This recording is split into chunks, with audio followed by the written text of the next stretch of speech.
Alright guys, before I get started on today's video where I will be talking about Chelsea's result against Arsenal, which was poor obviously, I just want to do some housekeeping. We're on a 2-week international break, which is obviously could be very boring, could be very relieving, a little bit of a refresher as a supporter.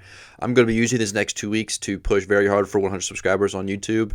Now honestly, to me, that's just a surreal number. I'm very, very thankful for even just one subscriber, genuinely. So if you aren't subscribed, please do so. However, if you don't want to, that's completely okay. Maybe you can just watch this entire video and see if I change the way you feel. For me, I really do want to build a platform here. Not just to speak about Chelsea, which that will be the mainstay, but I honestly just want to spread good vibes, positive attitude. I'm always willing to spread love because I think that's what the world needs more of. So, literally right now I'm recording on my phone. My phone's hooked up to a ring light, as you can see, that flashing on me. So over time, I will continue to invest into this. I bought this microphone for me. I wasn't losing money. I was investing. This is something I really want to do. I'd like to do, like editing videos. I learned how to do that, creating thumbnails, etc. I'm going to continue to get better and better. And, liking the video or subscribing, just a massive, massive positive, and always help me just to remember my goal and why I started this. In the end, I know this will be successful. It's just a matter of stay consistent with creating videos. Right now, with things going on in my personal life and other endeavors, it's a little harder for me to stay consistent with creating these videos. But I promise you, I will never stop. I will always be speaking about my love for Chelsea and other topics. And seriously, I thank you all. Now, to get into Chelsea, obviously a very, very poor 1-0 result against Arsenal. Let's just get straight into things. We clearly missed Nicholas Jackson, Nodi Madueke, Cole Palmer, a fully fit Romeo Lavia, even a Mark Guehi, a different profile. It's very frustrating because Nicholas Jackson, genuinely one of the best strikers in the Premier League, in my opinion. I'd rather see him on the football pitch. However, if this time through injury helps people realize, maybe Nicholas Jackson actually is a very important striker, a very important player to Enzo Maresca's system, then by all means, I hope that happens. Nodi Madueke, even before his injury, he was our best winger. We are just naturally going to miss players like this when they're injured. Cole Palmer, obviously he just missed one game, but you can tell over these last few weeks he has not been himself. Honestly, I think he's been battling an injury for a little while now, but this is one of the best footballers in the world. And Romeo Lavia, I cannot rate this player any highly. I've touched on this before. He might be my favorite footballer at the club. He might be our best footballer. He's that good. That's his potential. Just a shame we haven't been able to see him fully fit. However, if these guys return after the international break, I'm telling you guys, Chelsea will qualify for the Champions League football. I'm that confident. Now let's get back to the game. My apologies. For me, two players that I was honestly okay with. Would be Caicedo and Cucurella. Of course, that's how they've been all season. They're our top two for player of the season, in my opinion. Now, Caicedo, the night before the Arsenal match, obviously talking to the media, there was some big talk about, hey, will you back out of challenges with you being one yellow card away from a suspension? And he literally said no. He was like, I'm going to go in every tackle like you usually do. That's not even on my mind. He even spoke about Declan Rice and the potential battle with him. Caicedo is just an elite footballer. He has an elite mentality. He is a player that will succeed at Chelsea Football Club, continue to succeed at Chelsea Football Club. He will win individual accolades. He will win trophies with Ecuador. He will win trophies with Chelsea because that is how good he is. He, honestly, you could tell in the first half, he was putting crunching tackles on Arsenal. In the first and second half, he was honestly the only bright spot, in my opinion. Cucurella, again, had our best chance of the game, honestly. It was a great strike. I really thought David Wright was going to hit that in. I thought it went in between his legs at first. Honestly, I thought it went in. I was ready to celebrate because in that first half, we did not deserve a goal. But if we were able to escape with one, that would have been immense. But yeah, again, Cucurella was 100% the entire match, going into tackles, yelling at the opposing team, the referees, etc., just doing what Mike Cucurella does and giving his all for the badge. Those are the only two big takeaways for me, the only two positives. It just stinks because, Pedro Neto will always give his all, but when he's playing in a position that's not too comfortable with him, which, to be fair to Pedro Neto, I really do feel like he's done a good job since Enzo Maresca has deployed him in this false nine role. However, yesterday just wasn't his day when you're going up against Gabriel and William Saliba, that's one of the best center-back partnerships in world football. Arsenal, just look at the statistics. As much as I dislike saying this, have a top 3 defense in Europe. That's just how good they are. And Pedro Neto, who's not a natural striker, was always going to struggle. Jadon Sancho, I don't know. It's just difficult. I really enjoy watching Jadon Sancho as a footballer. I think watching him on the ball is easy on the eye. The way he can just manipulate a football. His right foot's a wand at times, but he's also super inconsistent. Didn't do a whole lot yesterday. I think a statistic came out where he had 0 shots on target or 0 shots at all, 0 touches in the opposition box. Just things like that. That's what we're lacking right now. If Jadon Sancho wants to be purchased by Chelsea, which obviously we have an obligation, but some rumors coming out that Chelsea don't have to do that. They can take a penalty instead of purchasing Jadon Sancho. If he wants to give the hierarchy of Chelsea no choice but to buy him, he needs to start doing things like this, as in scoring goals, taking his defender on, taking shots, even up touches in the opposition box, things like that. We need to see more from him. Yesterday, not a great performance. Christopher Nkunku, again, I will touch on that. He is one of my favorite footballers at the club. I feel for him. I sympathize for him. It's a real shame that things haven't been able to work out here at Chelsea Football Club, but right now it really does look like he's disinterested. Yesterday, not a whole lot to write home about. I honestly, he was one of the few players who were trying to make runs in behind, which is what we need more of, so I do appreciate that, but unfortunately, this is perfect for my next topic. We just have no players in midfield who are really willing to pick up the ball and attempt to pass.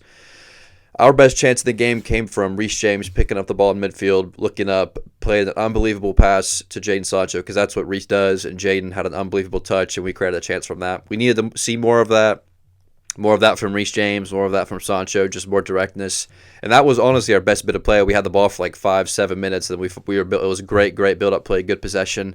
And I really thought we were going to score a goal from it, but really unfortunate not to.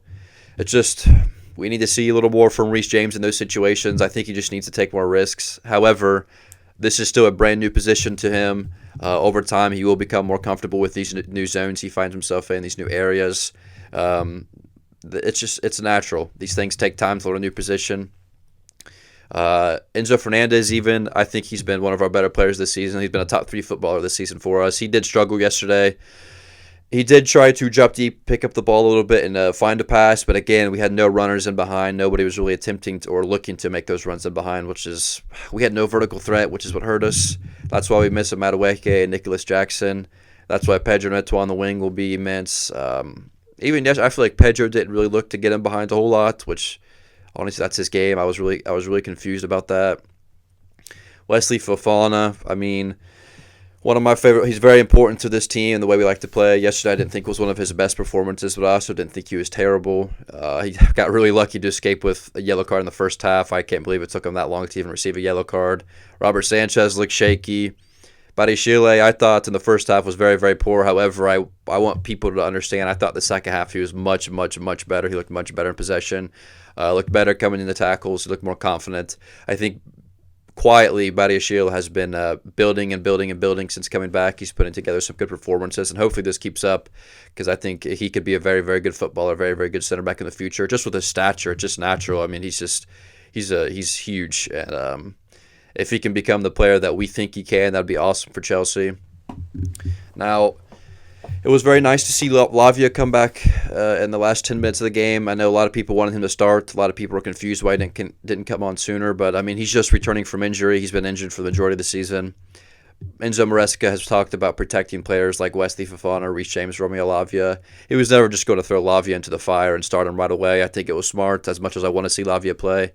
But him playing the last 10 minutes of that match, I mean, right away we can see his impact. I think that's going to be very massive for the end of the season, and how he'll help us qualify for the Champions League. I did want to see Tyreek George sooner. I think Tyreek has been slowly improving this season after every performance, which is very, very positive to see from a young player. Is he perfect? No, but he just offers something different. He's very, very direct. He's dangerous. We just need more of that. I don't know if I'm the only one who thinks this. He has really, really good ball striking, but if you notice, every time he gets a shot off, I feel like it's blocked by the opposing team every single time.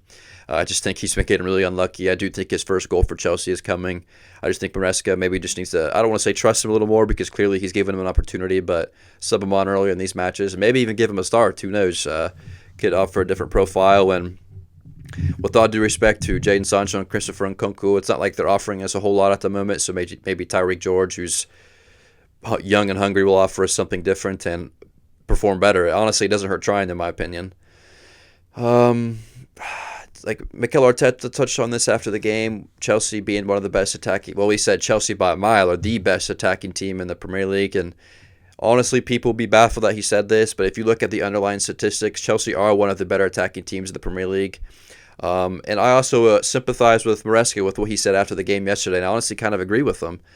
We were right there with Arsenal. We competed against Arsenal. Now, I know the eye test maybe not says that for some, but if you look at the statistics, I mean, possession is not everything by all means, but that is a part of it. We outpassed them by like 150 plus. We outpossessed them by a large margin. And I think our XG was like 0.36, which is dreadful, but their XG was like 0.73, so it's not like the teams both were firing off all cylinders. Both teams are experiencing the same injuries in attack and missing some vital players, so this game was always going to be, I don't say a one-off, but it was always going to be a hard watch, I think.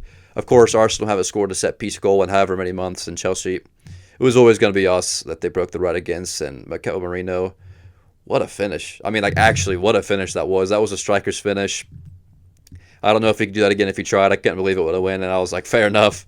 I hated seeing it go in, but sometimes that happens. The game's luck. 90% of this game is luck, and right now, for the last few months, it has been on Chelsea's side, unfortunately.